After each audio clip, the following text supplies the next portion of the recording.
Welcome to episode 144 of Paper Brief, the podcast for tech and ML enthusiasts.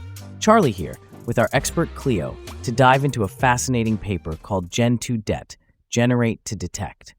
How about you kick us off, Cleo? What exactly does Gen2Det propose? Glad to be here, Charlie. Gen2Det is kind of like an artist that paints new scenes for training object detectors. Instead of cutting out objects and pasting them onto images, Gen2Det generates full scene images and makes sure they look realistic, which could lead to better object detection and segmentation. Generating a whole scene sounds complex. Does it show any practical improvements in detection models? It does. In fact, Gen2Det boosts performance notably in difficult settings, like when there's not much data available or when dealing with rarer objects. We're talking about more than 2% improvements in certain cases with standard benchmarks like COCO. More than 2%. That's impressive.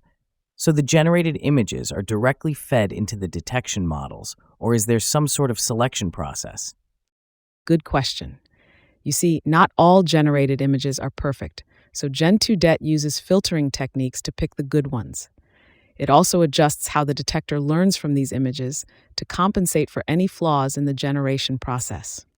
Seems like a smart way to ensure quality, but how does Gen2Det fit into the current landscape of synthetic data usage in ML?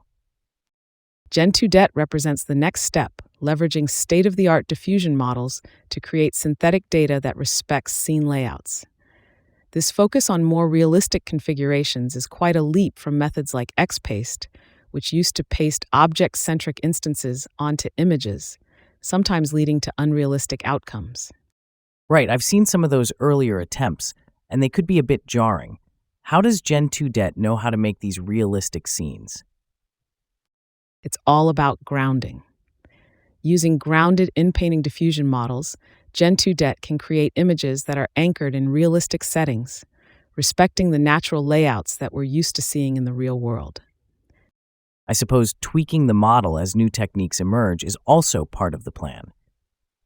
Absolutely. Like any good framework, Gen2Det is modular, so as new models or strategies are developed, we can plug them right in and potentially improve performances even more.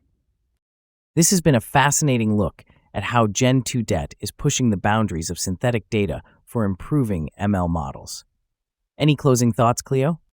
Just that I'm excited to see how it evolves and what it means for the future of ML and AI. By focusing on generating more realistic scenes for training, we could see a big leap in how machines understand and interpret our world. And that's a wrap for today's episode of Paper Brief. Thanks for joining us, and stay tuned for more insights into cutting-edge ML research in our upcoming episodes.